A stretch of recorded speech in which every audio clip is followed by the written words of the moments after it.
अस्सलाम वालेकुम नाज़रीन, प्रोग्राम बिहाइंड द न्यूज़ सां गॾु मां जो मेज़बान मेराज हबीब। अफ़गानिस्तान जी सूरत हाल तेज़ी सां तब्दील थी रही है। तालिबान वधीक इलाइक़नि ते कब्ज़ो करे वरितो आहे, जॾहिं त ॿिए पासे दोहा में 3 ॾींहंनि ताईं हलंदड़ ॻाल्हियुनि में हिन वक़्त ताईं का बि अॻुभराई न थी सघी आहे। इम्कान ज़ाहिर कयो पियो वञे त जेको घरू वेड़ जो इम्कान हो उहो शायदि वधीक अरसे ताईं रहंदो। अफ़गानिस्तान जी तब्दील थींदड़ सूरत हाल जा सिधा सवां असर पाकिस्तान ते पवनि था, जंहिंजो इज़हार अॼु बि शाह महमूद कुरैशी पारां पंहिंजी प्रेस कॉन्फ्रेंस में कयो वियो। शाह महमूद कुरैशी वाज़ह तौर ते अफ़गानिस्तान मां जी ज़मीन पाकिस्तान ख़िलाफ़ इस्तेमालु थियण जो ज़िक्र कयो आहे। अफ़गानिस्तान में तालिबान वधीक इलाइक़नि ते कब्ज़ो कयो आहे। तालिबान 200 खां मथे ज़िलनि ते कब्ज़ो करण बाद 10 सूबनि ते बि तालिबान पारां पंहिंजो कंट्रोल कयो वियो आहे। बाज़ाब्ता तौर ते सिर्फ़ कुझु ॾींहंनि में तालिबान तेज़ी सां अॻिते वधिया आहिनि। तालिबान कंट्रोल करण खां पोइ अफ़गानिस्तान जे तक़रीबन बॉर्डर वारनि इलाइक़नि ते पहुची चुका आहिनि ऐं हिन वक़्तु अफ़गानिस्तान जी चौधारी तालिबान जो कब्ज़ो नज़र अचे पियो। अमरीकी फ़ौजी पारां हिकु टीवी इंटरव्यू में इहो बि ॿुधायो वियो आहे त तालिबान काबुल खां कुझु 100 किलोमीटर परे आहिनि। 90 ॾींहंनि अंदरि तालिबान काबुल ताईं पहुची सघनि था। अफ़गानिस्तान अंदरि सूरत हाल इंतहाई ख़तरनाक थी रही आहे। तालिबान जी ताक़त सबबि काल अफ़गान फोर्सिस जे फ़ौजी सरबराह खां इस्तीफ़ा वरिती वई आहे, जॾहिं त अफ़गानिस्तान जी ख़तरनाक सूरत हाल जा सिधा सवां असर पाकिस्तान ते पवनि था ऐं हिन जो वाज़ह तौर ते अॻु इम्कान ज़ाहिर कयो पियो वञे। कुझु ॾींहंनि खां मुल्क में TTP जे मज़बूत थियण जूं ख़बरूं वाज़ह तौर ते साम्हूं अचनि पियूं ऐं जंहिंसां मुल्क में दहशतगर्दी जी हिकु ॿी लहर जो ख़दशो बि ज़ाहिर कयो पियो वञे। अॼु वज़ीर आज़म इमरान ख़ान पारां आलमी मीडिया सां ॻाल्हि ॿोल दौरान इहो ॿुधायो वियो आहे त अमरीका फ़ैसिलो करे वरितो आहे त हू पाकिस्तान जो न पर भारत जो स्ट्रेटेजिक पार्टनर आहे। उन करे पाकिस्तान सां अढंगो रवैयो अमरीका इख़्तियार करे पियो। अमरीका जी नज़र में पाकिस्तान हुनजो अफ़गानिस्तान में छॾियल 20 सालनि जो गंद साफ़ करण लाइ रहिजी वियो आहे। वज़ीर आज़म इमरान ख़ान पारां अॼु तिखे लहजे में अमरीका खे ॿुधायो वियो आहे त वधीक पाकिस्तान इस्तेमालु न थींदो।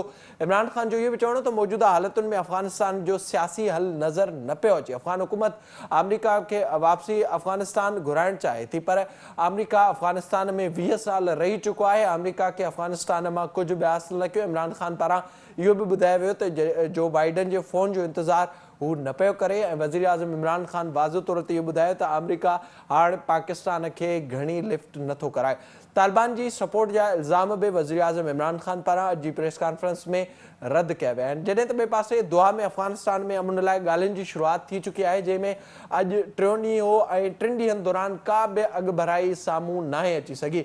उन खां पोइ असां शाम जो जेका प्रेस कॉन्फ्रेंस थी शाह महमूद कुरैशी जी, जंहिंमें शाह महमूद कुरैशी पारां वाज़ह तौर ते ॿुधायो वियो त दासू में थियल हमले में अफ़गानिस्तान जी ज़मीन इस्तेमालु थी आहे। हुन पारां इहो इल्ज़ाम लॻायो वियो त ऐं NDS गॾिजी पाकिस्तान ख़िलाफ़ कार्रवायूं कनि पिया ऐं शाह महमूद कुरैशी पारां इहो बि ॿुधायो वियो त हुननि सॼी मालूमात ट्रेस करे वरिती आहे त किथां हमलावर आया, किथां गाॾियूं आयूं ऐं किथे बाद में वयूं आहिनि।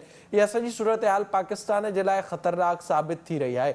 इन सॼी सूरत हाल ते पाण प्रोग्राम में ॻाल्हाईंदासीं। असांखे हिन वक़्तु वीडियो लिंक ज़रिए जॉइन कयो आहे अफ़गान मामलनि जा माहिर आहिनि सीनियर सहाफ़ी ऐं तजनिगार ताहिर ख़ान साहब। ताहिर साहब अस्सलाम वालेकुम। वालेकुम अस्सलाम। ताहिर साहब बहुत शुक्रिया आपका प्रोग्राम में वक्त देने के लिए। शुरुआत करेंगे हम, अब जो सूरत हाल हमारे सामने आ रही है, आज खान साहब ने भी जो इंटरनेशनल मीडिया से बातचीत की है उसमें भी उन्होंने कहा कि जिस सूरत हाल का इल्ज़ाम पाकिस्तान पर डाला जा रहा है दरअसल उसका जिम्मेदार अमेरिका है। दूसरी तरफ हम ये देख रहे हैं कि पाकिस्तान में भी इजाफा हो रहा है हमलों में। किस तरह से देख रहे हैं आप सूरत हाल को? अमेरिका भी जिम्मेदार मेरी नज़र में तो नहीं है।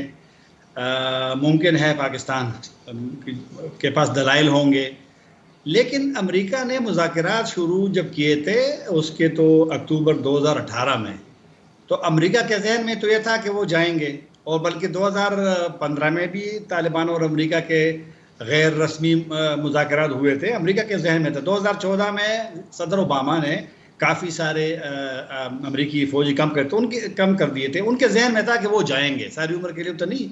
और जो अमेरिकी अब कहते हैं कि जब ओसामा बिन लादेन मर गया तो उनके मकासद उसकी बुनियाद पे आए थे, और यहाँ पर जो तबसरे होते थे कि अमेरिका नहीं जाएगा, ऐसा नहीं है। और फिर अमेरिका के लिए दूसरा रास्ता नहीं था कि वो वहाँ ठहरे। और किस लिए ठहरे, किन मकासद के लिए ठहरे? वो जो एक सोच है कि जी चीन पे और ईरान पे और फलां पे और नज़र रखना है, वो आजकल तो बड़ी, अगर आपने नज़र भी रखना है तो अब तो आसान हो गया। अब तो आप वहाँ से गूगल करें कि जी اسلام آباد کا گلی نمبر 11 کدھر ہے تو آپ کو اس میں آ جائے گا پورا کے پورا. تو یہ ہے کہ معاملات تبدیل ہو گئے. میری نظر میں افغانستان کی اسی صورتحال کے ذمہ دار افغان حکومت ہے اور طالبان ہیں، کیونکہ دونوں سیاسی حل میں ناکام ہے اس وقت تک.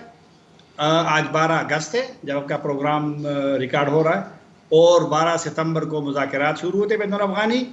11 مہینے ہو گئے، کل سے 12واں مہینہ شروع ہو جائے گا. لیکن لوگ کیا کر سکتے ہیں اگر افغان آپس میں اپنے پرانے موقف پہ اٹکے رہے ہیں تو پھر تو یہی ہوگا جو ہو رہا ہے.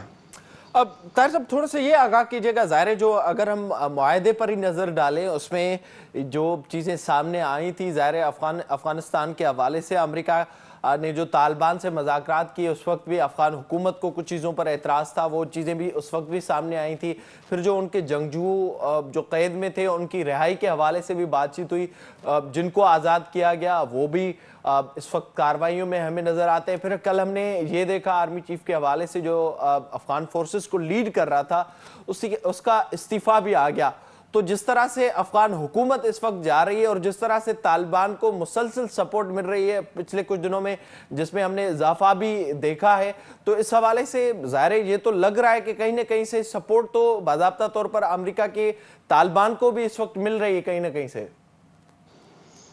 میرا نہیں خیال کہ یہ والی سوچ درست ہوگی. ویسے تو جو کنسپریسی تھیوریز کہتے ہیں ہر چیز میں لوگ شک کرتے ہیں، اور یہ بالکل آپ کا درست سوال بھی درست ہے، اور یہی لوگ ڈیبیٹ میں بھی حصہ لیتے ہیں اور یہی کہتے ہیں افغانستان میں بھی اور پاکستان میں بھی. ہم سنتے ہیں کہ شاید کوئی مفاہمت امریکہ اور طالبان کے درمیان ہو.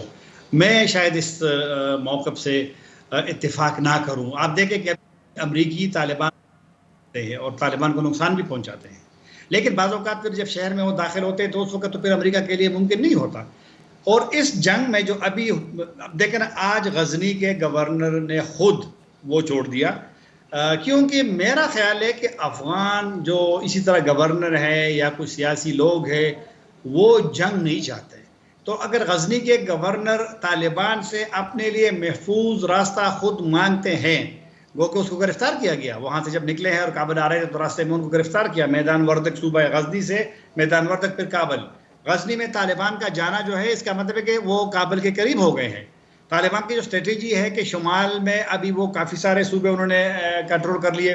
ماضی میں جب پہلے جب طالبان 1996 میں کابل میں گئے تھے تو اس وقت لیڈر گئے تھے پھر شمال میں، حکمت یار بھی گیا تھا، اس وقت کے صدر برہان الدین ربانی بھی گئے تھے. اب طالبان شمال میں آ گئے ہیں اور ابھی مزار شریف کے بالکل قریب ہیں.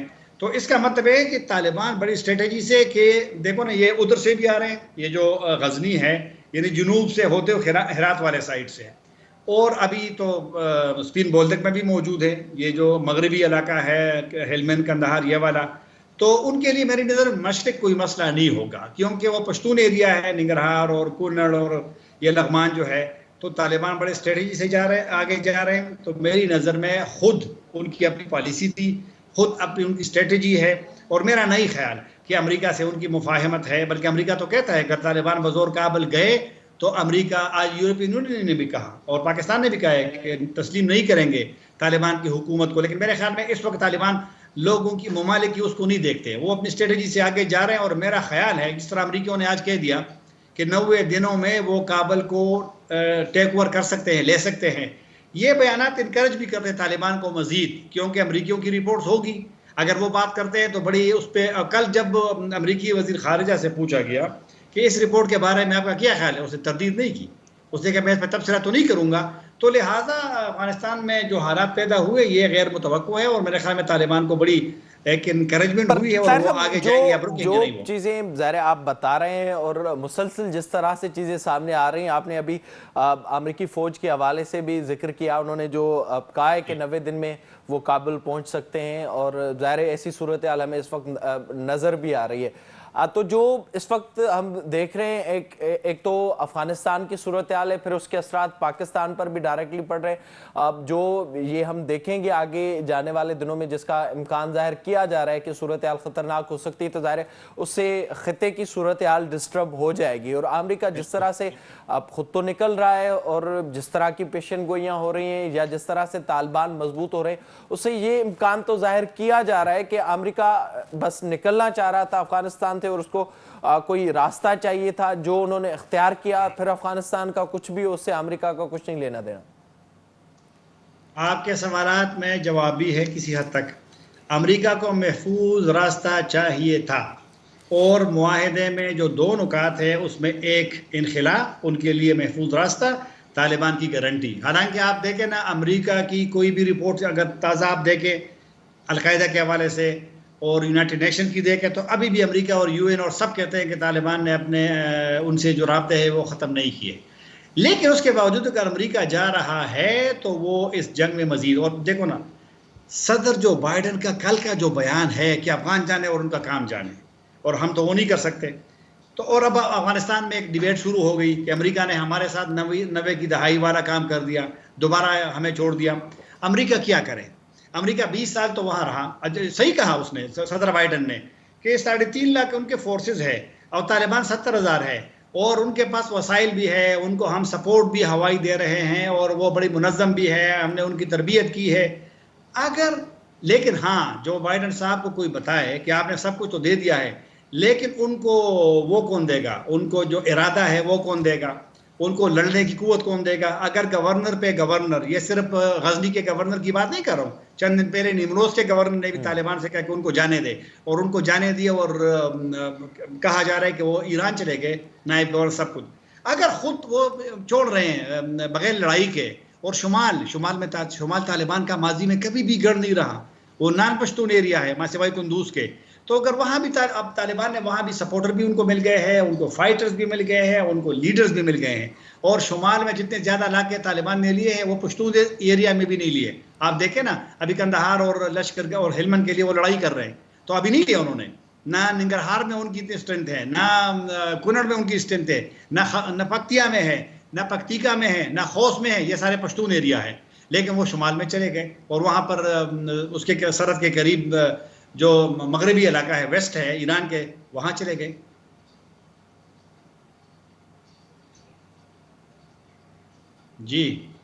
جی طاہر صاحب، اب تو اس صورتحال میں تھوڑا سا یہ بھی آگاہ کیجیے گا، ایک تو ہم دیکھ رہے ہیں ظاہر یہ کوششیں بھی ہو رہی ہیں، اور پھر سے کچھ دن پہلے آپ نے ہی یہ خبر دی تھی جو دوحہ میں ایک بار پھر سے مذاکرات کی شروعات ہوئی ہے، اور آج اس کا تیسرا دن تھا، اس میں کوئی امکان ظاہر کیا جا رہا ہے کہ کوئی بہتری آئے آنے والے دنوں میں اور کوئی معاہدہ ہو جائے؟ اشرف غنی صاحب کو جو یہ کہا جا رہا ہے کہ وہ اپنی حکومت چھوڑ دیں، تو اس پر کیا وہ راضی ہو سکتے ہیں اگر صورتحال آگے مزید بگڑتی ہے تو؟ یہی ایک ایشو ہے، جو معاملہ گڑبڑ ہو گیا ہے، معاملات خراب ہو، یہی ایک ایشو ہے۔ اور طالبان نے، ابھی میں اس کے ترجمان کا بیان پڑھ رہا تھا، یہ جو دوحہ میں 3 دن سے مذاکرات اور میٹنگز اور یہ جاری ہیں، تو ان کے بیان سے یہی اندازہ ہو رہا ہے کہ وہاں پر کچھ بھی نہیں ہوا، اور میں تو کہتا ہوں کہ وہاں کچھ ہوگا بھی نہیں۔ جس طرح میں نے شروع میں کہا تھا کہ 12واں مہینہ شروع ہو جائے گا کل سے بین الافغانی مذاکرات کا، لیکن اس میں اس لیے نہیں ہے کہ اب تو بالکل ناممکن ہے۔ اس لیے ناممکن ہے کہ وہ جو آپ نے درمیان میں وہ قیدیوں کا جو کہا، تو طالبان جو قیدی چاہ رہے تھے، تو طالبان سب سے پہلے کیا کرتے ہیں؟ جس شہر میں سب پہلے وہ جیل کو توڑتے ہیں، جیل کھولتے ہیں، اور ان کے جتنے طالبان ہیں اور عام لوگ بھی وہ سارے نکل آتے ہیں۔ تو میرے خیال میں شبرغان سے لے کر کے کندہار جیل تک، کندہار پہ پورا قبضہ نہیں کیا، لیکن اس کا جیل آج انہوں نے توڑ دیا ہے، اور وہ ویڈیوز بھی اس کی آ گئی ہے۔ تو طالبان بالکل اسی سٹیج پہ مذاکرات کو توجہ نہیں کریں گے، اور طالبان کا جو شرط ہے کہ اب یہ حکومت جائے گی، جس طرح وزیراعظم عمران خان نے کہا، عمران خان نے خود نہیں کہا یہ جو افغان حکومت ہم سے مطالبہ کرتے ہیں کہ آپ یہ کریں وہ کریں، تو انہوں نے واضح کیا ہے کہ جب طالبان سے کہا گیا ہے کہ آپ مذاکرات شروع کریں، ان کا یہ مطالبہ تھا کہ صدر اشرف غنی جائے گا۔ آج افغانستان میں سے بڑی تنقید ہو رہی ہے عمران خان صاحب کے بیان پہ، لیکن عمران خان نے تو طالبان والی بات کی ہے کہ جب ملاقات ہوئی تھی تو انہوں نے یہ بات کی تھی، تو ہم نے آپ کو کنوے کر دیا تھا۔ تو لہٰذا طالبان جنگ جاری رکھیں گے، اور ان کی یہ کوشش ہوگی، کابل کا میں نہیں کہہ سکتا، لیکن ان کی کوشش ہوگی کہ وہ مزید علاقوں کو کنٹرول میں کریں۔ अब तार साहब थोड़ा सा ये बताइएगा, जो पाकिस्तान में आज शाह महमूद कुरैशी साहब ने भी बात की है कि एनडीएस और राह कार्रवाइयाँ कर रहे हैं, फिर दूसरी तरफ हम देख रहे हैं कि टीटीपी मजबूत हो रही है और जो दूसरे नेशनलिस्ट ग्रुप हैं वो भी इस वक्त मिल रहे हैं टीटीपी के साथ और पाकिस्तान में भी खदशा जाहिर किया जा रहा है। इसको आप किस तरह से देख रहे हैं और इसको अफगानिस्तान की तरफ से क्या सिर्फ हुकूमत की तरफ से ही सपोर्ट मिल रही है या कहीं ना कहीं से तालिबान की सपोर्ट भी टीटीपी को हासिल है अफगानिस्तान से? पाकिस्तान का तो यही मौक़िफ़ रहा है, और लेकिन पाकिस्तान पब्लिकली ये नहीं कहता, क्योंकि जब आप देखें कि जब भी वहाँ से फायरिंग होती है और यहाँ पर पाकिस्तानी फ़ौजी शहीद होते हैं तो पाकिस्तान यही कहता है कि वहाँ से दहशतगर्दों ने फायरिंग की है, और वो टीटीपी का रदम उसकी वो भी लेते हैं, जिम्मेदारी भी ले लेते हैं। लेकिन जब आप किसी मुल्क से ऑपरेट करते हैं, वहाँ से जिस तरह के आज उन्होंने कहा कि अफ़गानिस्तान से गाड़ी भी आई थी और वहाँ लोग भी आए थे, तो इसका और वहाँ निज़ाम तो है, और टीटीपी पहले से वहाँ ज़्यादा मुनज़्ज़म हो गई है। आप देखें ना कितने ज़्यादा हमले अब हो रहे हैं कबायली इलाकों में और बलूचिस्तान में, और अक्सर की जिम्मेदारी टीटीपी कबूल करती है, क्योंकि टीटीपी के नाराज़ लोग भी वापस आ गए हैं। अब अफ़गानिस्तान में दो राय है कि जब अगर तालिबान किसी भी मरहले पे वहाँ पर कंट्रोल हासिल करते हैं तो कुछ लोग कहते हैं कि तालिबान उनको, पाकिस्तानी तालिबान को कंट्रोल कर देंगे, लेकिन कुछ लोग ये भी कहते हैं कि उनको इंकरेजमेंट मिल जाएगी, हौसला मिल जाएगा, और मतलब है कि दोनों जो सोच है उसमें ज़्यादा इम्कान, उसको आप इत्तेफाक कर सकते हैं। तालिबान पाकिस्तानी जो बने हैं 2007 में, वो तो 1994 में मुल्ला उमर के तालिबान से मुतासिर होके बने हैं।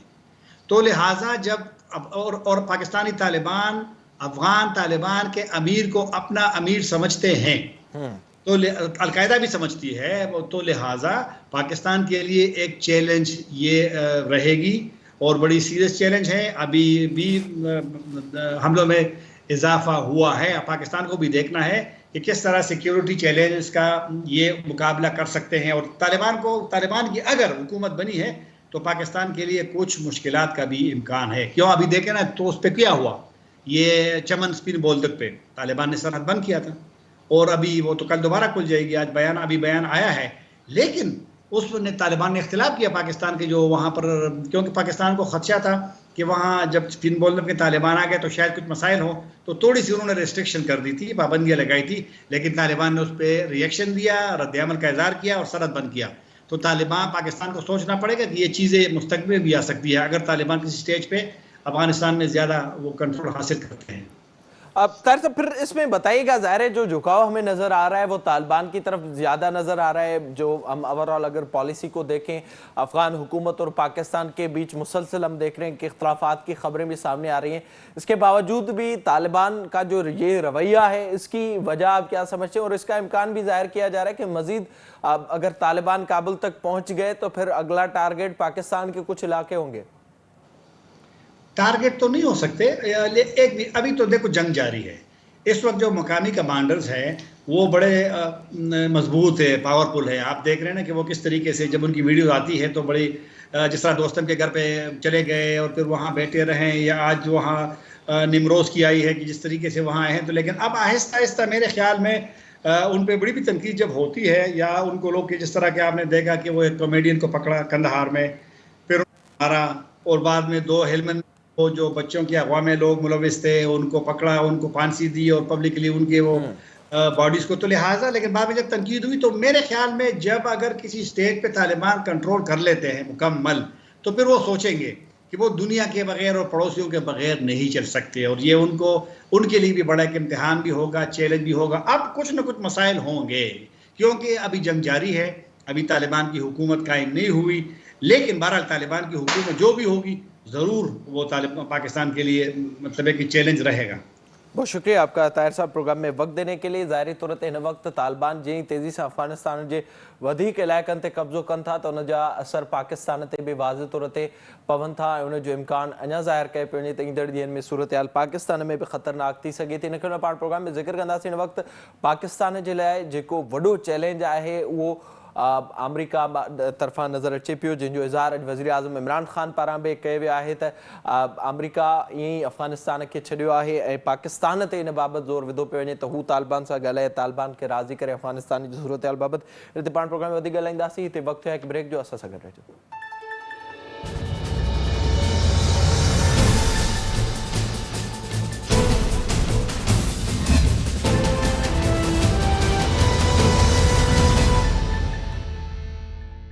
प्रोग्राम में हिकु भेरो ॿीहर भलीकार साॻे ई मामले ते पाण प्रोग्राम में ॻाल्हाईंदासीं, जिते अफ़गानिस्तान जी सूरत हाल असांखे ॾींहों ॾींहुं तब्दील थींदे नज़र अचे पई ऐं उते वाज़ तौर ते तालिबान जो कंट्रोल वधंदो पियो वञे, जंहिंजा असर पाकिस्तान ते पवण जो इम्कान आहे। त उते ई ख़िते जी सूरत हाल बि तब्दील थियण वञे पई, जिते पाकिस्तान पारां वाज़ तौर ते जेका हिकमत अमली आहे हुन में तब्दीली आंदी वई आहे। अॼु बि इमरान ख़ान पारां इहो ॿुधायो वियो त अमरीका भारत खे पंहिंजो स्ट्रेटेजिक पार्टनर सम्झे थो ऐं पाकिस्तान लाइ इहो चाहे पियो त हू तालिबान खे सभिनी ॻाल्हियुनि जे लाइ राज़ी कनि। त उते ई चाइना जे हवाले सां बि अॼु डेवलपमेंट साम्हूं आई आहे। शाह महमूद कुरैशी पारां पंहिंजी प्रेस कॉन्फ्रेंस में इहो ॿुधायो वियो त पाकिस्तान ऐं चाइना अफ़गानिस्तान जी सूरत हाल ते हिकु ई सोच रखनि पिया ऐं कंहिं बि सूरत में पाकिस्तान में अमन अमान ख़राबु करणु न ॾिनो वेंदो। जॾहिं त उनखां अॻु असां इहो वाज़ तौर ते ॾिसी चुका आहियूं त अमरीका खे ख़ासि तौर ते China J belt and road initiative ते एतिराज़ रहिया आहिनि ऐं इहो ख़्याल बि ज़ाहिर कयो पियो वञे जेका हिते इनस्टेबिलिटी अचे पई उन सां सूरत हाल ख़तरनाक थी त उन मनसूबे ते बि उन जा असर पवंदा। इन मामले ते पाण प्रोग्राम में ॻाल्हाईंदासीं। असांखे हिन वक़्तु फ़ोन ते जॉइन कयो आहे आलमी मामलनि जा माहिर ऐं अॻोड़ा सफ़ारतकार आहिनि मोहतरम जनाब ज़फ़रुल्लाह शेख साहब। शेख साहब अस्सलाम वालेकुम। वालेकुम सलाम।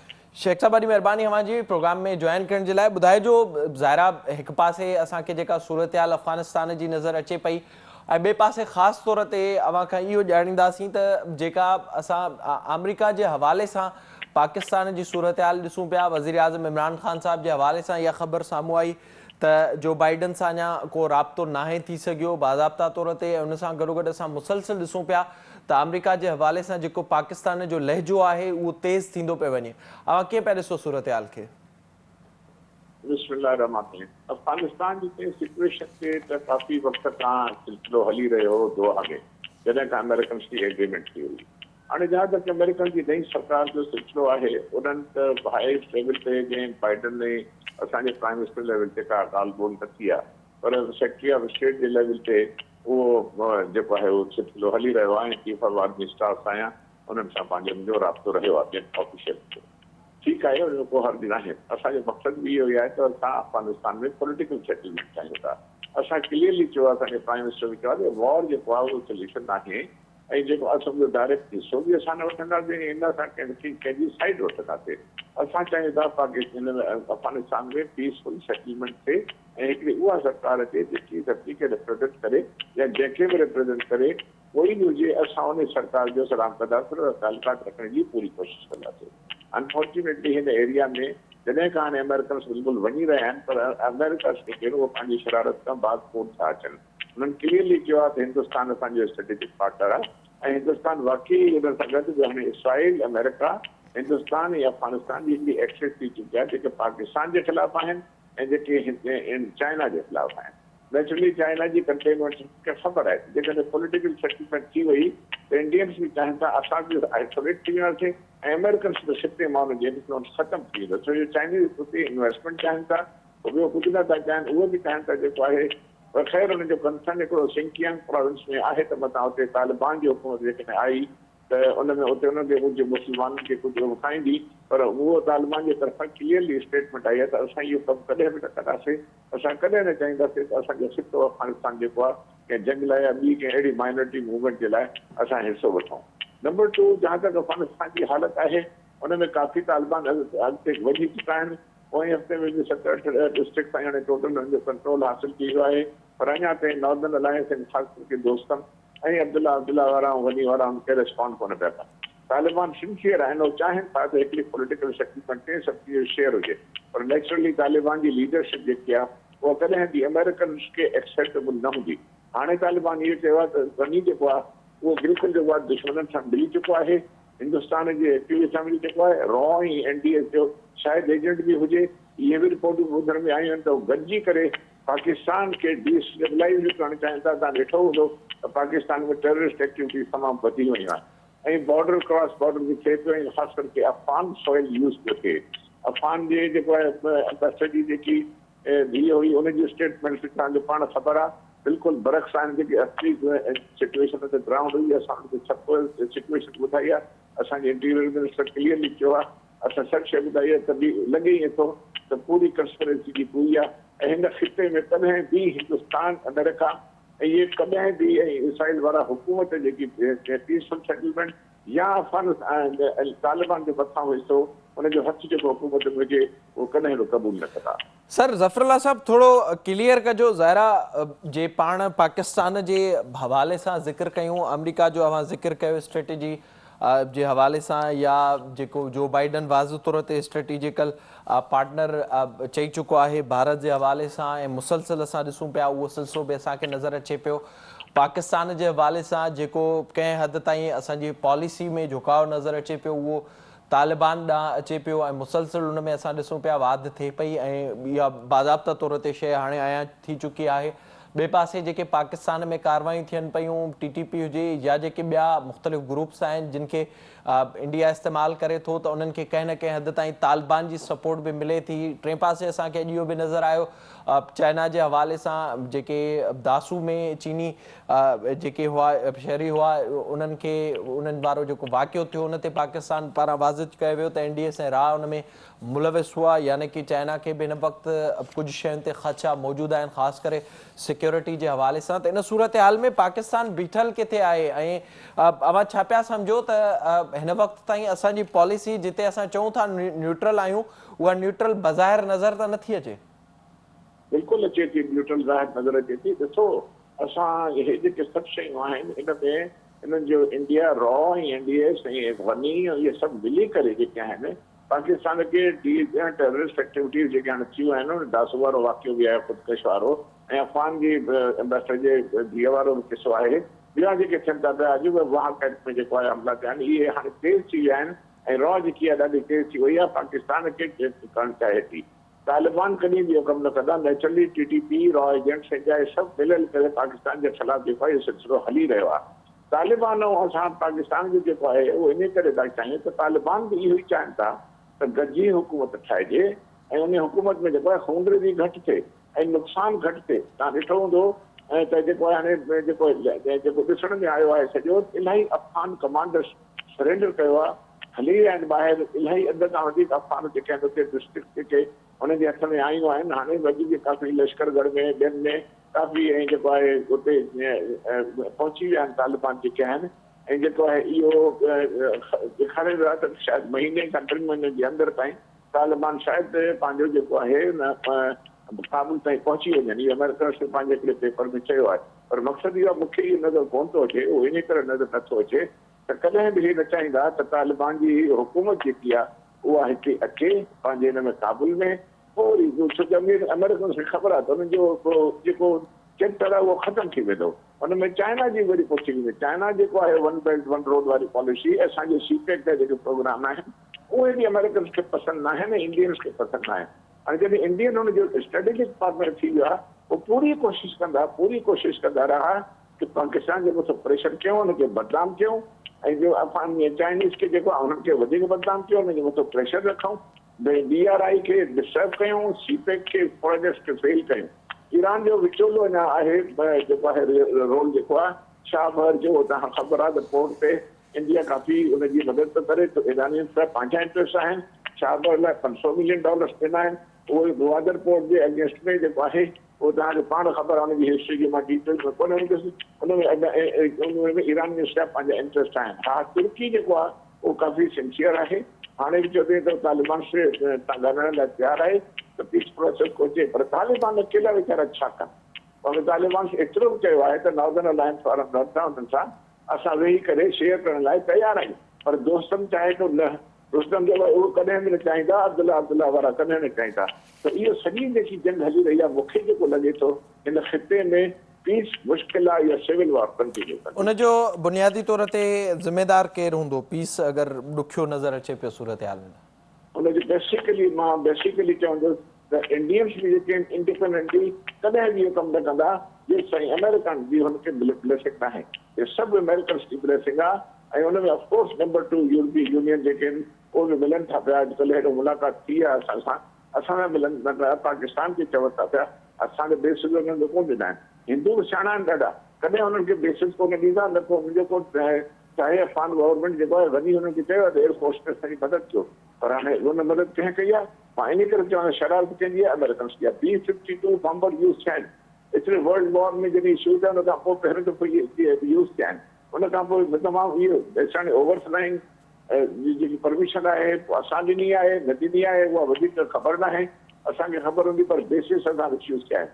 त बेसिकली जेकी लॉजिस्टिक सपोर्ट आहे ऐं जेकी सिक्योरिटी जी बि आहे या जेकी आर्मी जी या जेकी सपोर्ट आहे एयरफोर्स जी, उहो हिंदुस्तान मूंखे लॻे थो कॾहिं न ॾींदो कि असांजी जेकी शरारत आहे उहो अमेरिका जी आहे। जेकॾहिं उहो चाहिनि त उहो थी सघनि था। ॾिसो जेकॾहिं अमेरिकन हुतां हाणे न हेस्ट में न वञनि हा ऐं जॾहिं पाण हुजनि हा उते पोइ प्रॉपर इलेक्शन कराइनि हा, उन्हनि तालिबान खे सीज़ फायर कराइनि हा, तालिबान सां जी दुहा में ॻाल्हियूं हलनि पियूं त सुठो पीसफुल हिकिड़ी गवर्नमेंट ठाहे पोइ तव्हां डिस्ट्रिक्ट हलिया वञनि हा त वधीक बहितर थिए हा।